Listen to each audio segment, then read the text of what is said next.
ആർക്കാത് ഇങ്ങനെ എന്റെ അണ്ണാ തളപതി വേറെ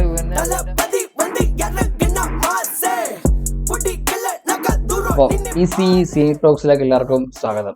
ഒരു പടം ഇറങ്ങി അതിന്റെ ഒരു 8 വർഷം 10 വർഷം കഴിഞ്ഞ് അതിന്റെ റീമേക്ക് വേർഷൻ വരുമ്പോഴത്തേനും അടുത്ത് കുറെ ചേഞ്ചസ് വരുത്താൻ സാധിക്കണം ശരിക്കും. അപ്പോഴാണ് ആ പടം നമുക്ക് കുറച്ചുകൂടി ഇഷ്ടപ്പെടുള്ളൂ. അല്ലെങ്കിൽ ആ കാലഘട്ടവും ഈ കാലഘട്ടവും ഇപ്പൊ 8 വർഷം മാറുക എന്ന് പറയുമ്പോൾ അതിന്റെ ഒരു ഭയങ്കര ഡ്രാസ്റ്റിക് ചേഞ്ച് അതിൻ്റെ വരുന്നുള്ളൂ. അല്ലെങ്കിൽ അത്ര ഒരു ടെക്നോളജി AI ക്രിയേഷൻ വന്നു, അങ്ങനെ കുറെ സംഭവങ്ങളൊക്കെ മാറി മാറി വരുമല്ലോ. അപ്പം അങ്ങനെ കുറച്ച് ചേഞ്ചസ് അങ്ങനെ വർഷങ്ങൾ കഴിഞ്ഞ് വരുന്ന ഒരു റീമേക്ക് പടത്തിന് വരണം. അങ്ങനെ ഒരു സംഭവം വരുവാണെങ്കിൽ ഉറപ്പായിട്ടും അക്സെപ്റ്റബിൾ ആവും.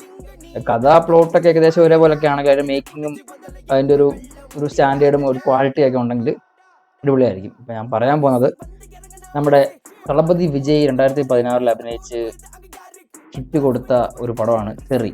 അതിൻ്റെ റീമേക്ക് വേർഷൻ ആയിട്ടുള്ള ബേബി ജോൺ എന്ന് പറഞ്ഞ പടത്തിൻ്റെ ട്രെയിലർ വന്നിട്ടുണ്ട്. കീർത്തി സുരേഷൊക്കെയാണ് നായിക. അസാനഘട്ടിലായിരുന്നു.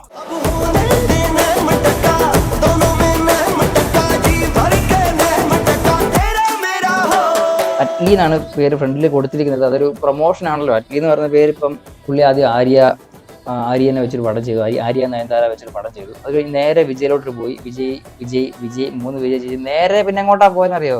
നേരെ പിന്നെ ഇന്ത്യയിൽ ഇനി വേറെ അതിലും മേളിൽ ആളില്ല. ഷാറൂഖ് ഖാനെ വെച്ച് പടം ചെയ്തു. ഇനി അതിന് മേളിൽ അടിക്കാൻ ആളില്ല.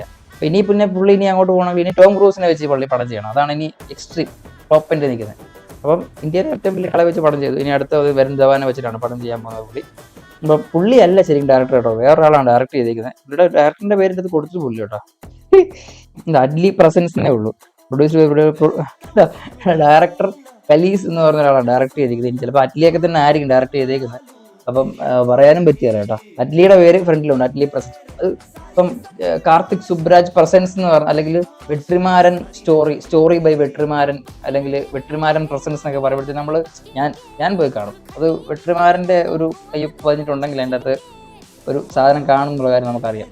അത് എന്തുകൊണ്ടാന്നുള്ള കാര്യമൊന്നും ഞാൻ വിവരിക്കേണ്ട ആവശ്യമില്ല. അപ്പം അറ്റ്ലി എന്ന് പറഞ്ഞൊരു പേരാണ് ഫ്രണ്ടിൽ കൊടുത്തിരുന്നത്. ഡയറക്ടറിന്റെ പേര് പോലും ട്രെയിലറിന്റെ ആ ഒരു യൂട്യൂബിന്റെ ആ ഒരു ഡിസ്ക്രിപ്ഷനിൽ പോലും കൊടുത്തിട്ടില്ല. അപ്പോൾ നമുക്ക് നോക്കാം എന്താണ് 8 വർഷം കൊണ്ടുണ്ടാക്കിയ ഡിഫറൻസ് എന്താണെന്ന് അറിയണം. ഇതിനകത്തും വരുൺ ധവാൻ കേരളത്തിൽ തന്നെ ആണോ ആവോ എന്നറിയത്തില്ല കേട്ടോ. എന്താണേലും എവിടെ ആണേലും പടം നന്നായ ആൾക്കാർ കാണും. ട്രെയിലർ കാണാം. सोचो कि तुम्हें गाड़ी में जा रही हो कार और रास्ते पर एक भैंस बैठी है, छोटी वाली या मोटी वाली। अगर तुमने प्यार से वो भैंस को बोला हटो, क्या वो हटेगा? नहीं हटेगा।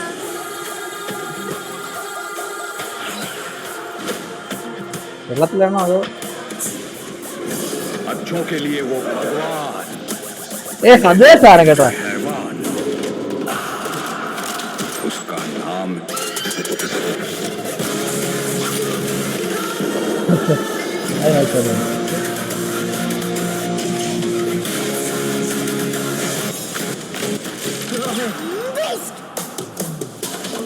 ആ കൂട്ടൊക്കെ അതുപോലെ तुम्हें बेबी बुलाते हो, doesn't mean that you're the baby। लड़कियों के लिए तो आप सेलिब्रिटी हो।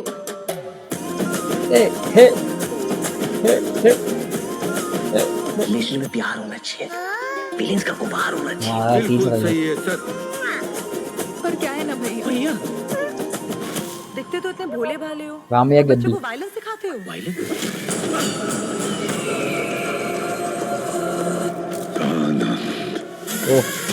അതായത് ടൈഗർ ഷ്രോഫ്. किसके नाम से? जॉन, ये सत्यवर्मा। भारत में 33,000 रिपोर्ट रेप केसेस की दर्ज हुई। वो बेचारा लड़की का बाप अपनी बेटी के बारे में सोच सोच के आखिरी दम तक घुट के मरेगा। ये हाल है हमारे देश का। तुम्हारे ये सुपर हीरो बन के घूमना इस शहर के लिए अच्छा होगा, तुम्हारी फैमिली के लिए नहीं। लाखों में एक बार ऐसा होता है जो मरने से इनकार कर देता है। वो खुद को तोड़कर पुराने पंख छोड़कर इंतजार करता है। जब वो नई उड़ान भरता है तो वो अपनी भूख मिटाने के लिए शिकार സൂപ്പർ नहीं പൊളി. करता, वो दुनिया को अपनी ताकत दिखाता है. തമൻ മ്യൂസിക് കേട്ടോ.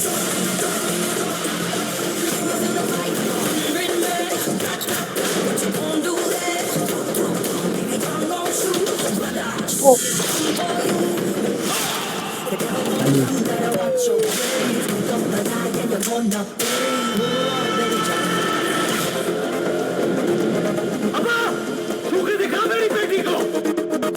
പിന്നെ നമ്മളെ തൊട്ട് നോക്കാൻ ബേബി ജോൺ.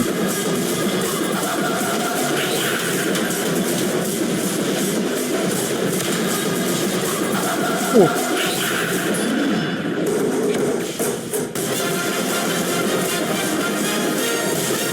ആർക്കാവുള്ളൂ. मेरी क्रिसमस. ആ സല്ലുഭായി ഇങ്ങനെ എല്ലാ പടത്തിനും കൊണ്ടുപോയിട്ട് ഇങ്ങനെയുള്ള പടത്തിനെല്ലാം ഗസ്റ്റ് റോളിൽ വരുന്നുണ്ടെന്ന് തോന്നുന്നു. ഇനി അങ്ങോട്ടുള്ള പടത്തിൽ എല്ലാം പുള്ളി ശല്ലുഭായി ഉള്ള ശല്ലുഭായി ഇങ്ങനത്തിനാ ഇനി ഗോഡ് ഫാദറിനകത്ത് വന്ന പോലെ വല്ല ആവോ ആവോ. എന്റെ അണ്ണാ കുഴപ്പമില്ല, നൈസാ കേട്ടോ. ഇതിന്റെ അകത്ത് മാറ്റം വരുത്തിയിരിക്കുന്ന ഭാഗം എനിക്ക് തോന്നുന്നു ഫ്ലാഷ് ബാക്കിൽ ഭയങ്കര ക്രൂര വില്ലനായിരിക്കും. മറ്റേനകത്ത് മകൻ ഇങ്ങനെ ഒരുത്തി തട്ടിക്കൊണ്ട് പോയിട്ട് പീഡിപ്പിച്ച് കൊന്നു കളയും. എന്നിട്ട് അവനെ ഇങ്ങനെ റിവെഞ്ച് എടുത്ത് പേര് ഒരു അണ്ണ വേണ്ട കിട്ടണം. അപ്പം എനിക്ക് തോന്നുന്നു ഇതിനകത്ത് ഫ്ലാഷ് ബാക്ക് അതിലും കൊടൂര വില്ലനായിരിക്കും. വില്ലൻ സ്ട്രോങ് ആകുമ്പോഴേ പടം നമുക്ക് കുറച്ചുകൂടെ ഇമ്പാക്ട് തരുള്ളൂ. അപ്പം അത് ഇതിനകത്ത് അവർ കൊണ്ടിട്ടുണ്ടെന്ന് തോന്നുന്നു കേട്ടോ. വില്ലന്റെ ഒരു വൃത്തികേട്ട രൂപ കാണിക്കുമ്പോഴത്തേനും നമുക്ക് മനസ്സിലാകും ഭയങ്കര വൃത്തികേട്ട വില്ലനാണെന്നുള്ള രീതിയിലായിരിക്കും അവർ കൊണ്ടിരുന്നത്. സല്ലൂബായി ഇതിനെന്തിനാ വരുന്നതെന്ന് അറിയാൻ മേലും ഇപ്പോഴും. സല്ലൂബായി തന്നെ ആയിരിക്കും കേട്ടോ, സല്ലൂബായി ആണെന്ന് തോന്നുന്നു. എന്നാലും ട്രെയിലർ തമൻ മ്യൂസിക് അടിപൊളി. പുള്ളി ഈ കുത്തുപാട്ടൊക്കെ ചെയ്യുമ്പോഴത്തേനും ഭയങ്കര ഒരു ഒരു ഒരു ഒരു നാസിക് ദോളിന്റെ ഒക്കെ ഒരു സാധനമൊക്കെ പുള്ളി ഒത്തിരിയായിട്ട് കൊണ്ടുവരുന്നത് അടിപൊളിയാണ് പുള്ളിയുടെ. തമൻ മ്യൂസിക്കിന്റെ അത് എനിക്ക് ഇഷ്ടം. ബാക്ക്ഗ്രൗണ്ട് സ്കോറും ഈ വരിസിന്റെ അതൊക്കെ എനിക്ക് ബാക്ക്ഗ്രൗണ്ട് സ്കോറൊക്കെ ഇഷ്ടപ്പെട്ടായിരുന്നു. തള്ളബദ്ധി വേറെ പിന്നെ അങ്ങനെ സാധനങ്ങളുണ്ട്, അതൊക്കെ നൈസായിരുന്നു. അതുപോലെ ബാക്ക്ഗ്രൗണ്ട് സ്കോറൊക്കെ അടിപൊളിയായിരിക്കും. ഇന്നത്തെ അടിപൊളിയാണ്, നൈസായിരുന്നു. ഫാമിലിയൊക്കെ ബീസ് ലുക്കിംഗ് ക്യൂട്ട് ഗുഡ് അടിപൊളിയായിട്ടുണ്ടായിരുന്നു. ഇതിന്റെ ചേട്ടൻ നൈസായിരുന്നു, ഇഷ്ടപ്പെട്ടു. പടം വരട്ടെ. പടം ഡിസംബർ 25 നമ്മുടെ ബറോസിന്റെ കൂടെ ക്ലാഷ് റിലീസിന് വരുന്നുണ്ട്. ബറോസിന്റെ ഇനി എന്തെങ്കിലും ഒന്നുകൂടെ വരണം, ട്രെയിലർ വല്ലതും വരുമായിരിക്കും. അപ്പോൾ ബൈ.